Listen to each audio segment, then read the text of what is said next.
Hello, Jumbo. Good afternoon, wherever you are. Good morning, depending which part of the world you are in. Hello, Jumbo. Karibu.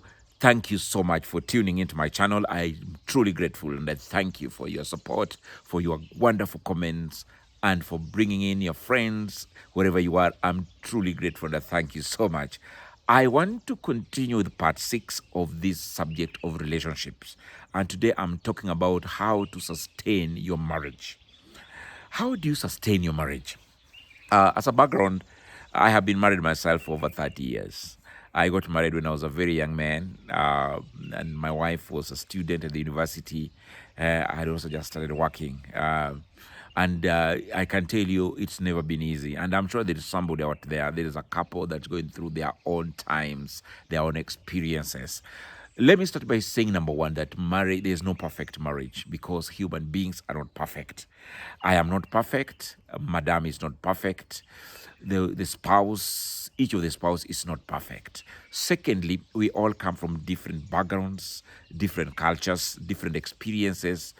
And that means that the way we behave, the way we see things are very different. So the way the husband sees the things will be different from the way the woman sees it. The way we communicate is different. The way we were brought up is different. Thirdly, we all got different personalities. And whatever will somebody is very aggressive, other is very assertive, others take things easy, another one take things very seriously, others will communicate very loudly, others will take it lightly. So we are different, and therefore don't be cheated. There is no perfect marriage. Every marriage that you see, whether it's for a pastor, whether it's for a prime minister, whether it's for a minister, whether it's for a bishop, they all have their own times. They have got their own challenges. It's only the you that need to make yours perfect and do your best. Now, I've got four things I want to talk about today. How do we sustain our marriages despite the challenges? I know many people are just enduring their marriages. The others are there because of their religion. Others are there because of they want to portray a public image that they are married and they are living well. Others are there because of children. I don't want, what will I do with my children? Others are there because of their religion, because of their Christians or their Muslims or wherever they are, whatever their religion is, prohibits. Others are there just because of the culture and because of their relatives and their friends and their parents. All these cause people to live in. But there are five things that I want to talk about today that I think can help you make your own marriage. And this based on my own experience and the interactions I've had as I counsel young people over the years. Number one important thing, have a desire to have a happy marriage, a successful marriage. That helped me a lot. I want to tell you, my friends, when I was the firstborn in our family, and I saw my mom and dad, they had all sorts of challenges as a young couple. And being the firstborn, I experienced it all on my own.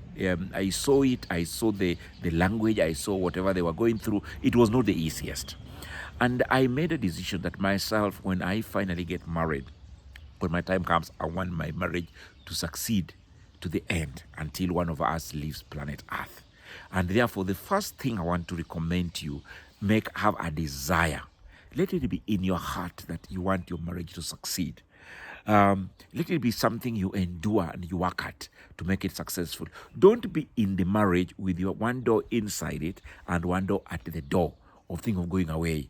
That way you will never enjoy your marriage. Marriage is something you get into and you get committed to it. You put your heart and your soul in it and do your best to make it a success. So you must have that desire, that personal decision that I want my marriage to continue. I'm going to endure. I had the time to make the decision. I made the choice and I'm going to live with it all my life. That's the first thing. And without that desire, without that passion and that commitment, you cannot manage a marriage, a sustainable marriage. The second thing that's very important is many of us want the other person to change. But I've realized again that the adult you married will not change. Your wife will not change. Your husband will not change. What has helped me myself is for me to change. I'm the one who decided certain things that I held so strongly when we got married. The first 5 years, there's certain things I idolized, I idolized that I really believe that must happen. But as time went by, I had to change. I had to give up some of these beliefs, some of these aspirations, some of these ambitions, some of these things that were just for self-actualization and self-gratification. So I had to change myself. And there are many things I gave up. There are things I looked down. I used to be very hard. Had to just decide to become slow. I used to, it was yes or no. I had to say, had to reach a point that I made a decision that sometimes I have to understand. So it is important. The time I began to change, things that were really affecting me, that were really causing me a lot of pain, ceased to be that serious. And I realized that I endured many, many things, and our home became settled. There were not a lot of quarrels, a lot of exchange of tough words, a lot of people not talking, nil by mouth. No, that kind of went away. But it had to take me to change myself, not to the other person. Huh? So that's the second important thing that I have learned myself over the 30 years. Change yourself. Don't expect to change the other person. They will not change. Let them know how you feel. Talk to them in love, as I said in the last video, but be ready to change yourself. And that's how the marriage will continue. The third thing that are very important in marriage for sustainability, ignore the small stuff. When you enter marriage, you have to be deaf, you have to be blind. In a marriage, you have to be deaf and blind. Ignore the small things. Don't listen to everybody saying this. Your mom comes and tells you this and this. Your sister tells you this. Your brother tells you this. Your cousin says this. You went to another family, they are like this. You went to another marriage, you saw they are living like this. That's what you're seeing. You don't know what really is inside.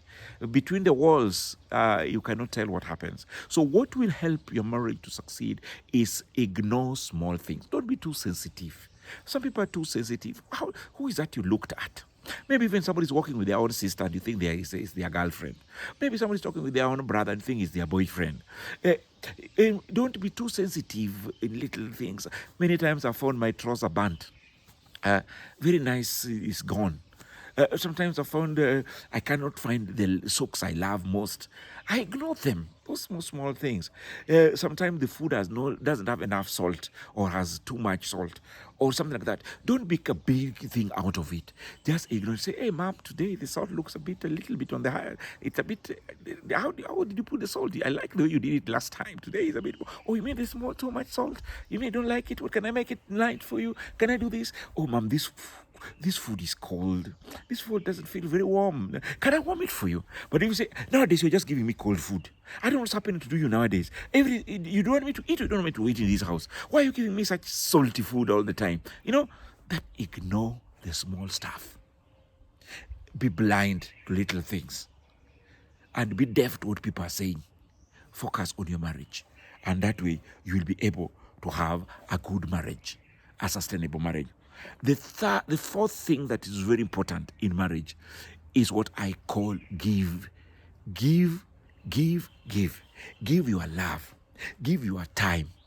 Give. Marriage is not to receive much, it's to give. How can I talk like that? It's so bad to talk like that. But that's the reality. In marriage, you have to give. It's a place of giving. Just give your love. Give. If you have money, share. Don't ask how has it been used. For example, ladies have a lot of things they do. In a month, the ladies' expenses are different. They have to make their hair. They have got all sorts of things they put in their face. We don't know the names. In their lips, all those kind of things. They have in a month, the lady has to go through cycles and they have to buy certain things. There's certain perfumes they have to buy.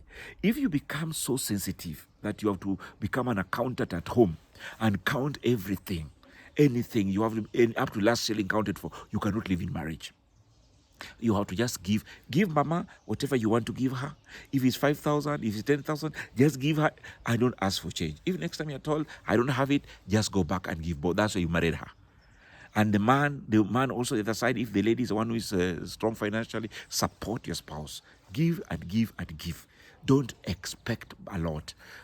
Don't focus on what comes to you. Focus on what you can give. And remember the special days. Birthdays are very important for the ladies. Remember them. Your anniversary is very special. Remember it. And do what you can. And women are not looking for big things. They're looking for just small things. They want just you to acknowledge, to appreciate, and to give a signal that you care. So give. And if you're a lady also, give your love. Give your best to your spouse, and your marriage will be very, very nice. This has been your partner in business and personal growth, FCPA John Mudanye, talking about how to make sure your marriage is sustainable. The 4 things that you need to do. Number 1, desire that your marriage will be successful. Number 2, be ready to change yourself. Don't just expect to change the person.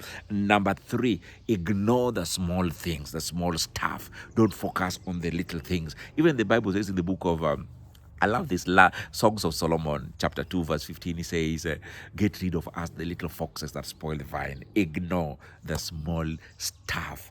And finally, give love, give forgiveness, give care. This is your partner in business and personal growth, FCPA John Mudaji, talking about relationship part number 6 and giving 5 points that are very important. Desire, change, ignore, and give. May God bless you, and I wish you a happy marriage. Please forgive your husband, forgive your wife.